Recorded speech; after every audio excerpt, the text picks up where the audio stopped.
Je m'appelle Thomas. J'étais serveur dans un petit restaurant de quartier à Lyon. C'était un jeudi soir d'hiver. Il faisait froid. La salle était presque vide. Il ne restait qu'un vieux monsieur, assis près de la fenêtre. Il portait un manteau marron élimé et ses mains tremblaient un peu quand il tenait son verre.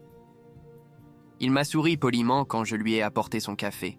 Puis, il a dit doucement « Vous savez, c'est mon anniversaire aujourd'hui. » Je lui ai souhaité bon anniversaire, un peu surpris. Il a ri. « Oui, 82 ans. Et vous êtes la première personne à me le dire. » Je n'ai pas su quoi répondre, alors je lui ai offert un dessert, de ma poche, un fondant au chocolat. Il m'a remercié avec des yeux humides.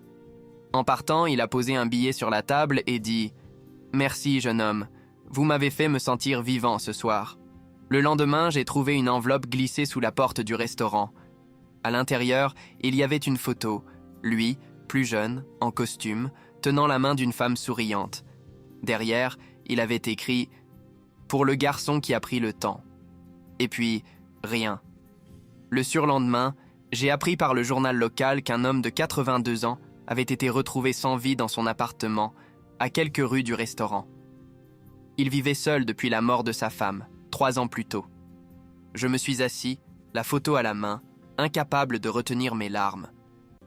Parce que j'avais compris une chose simple.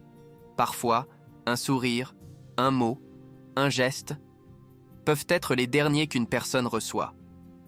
Depuis ce jour, je ne laisse plus jamais un client partir sans lui souhaiter une belle soirée. Parce qu'on ne sait jamais quelle soirée sera la dernière.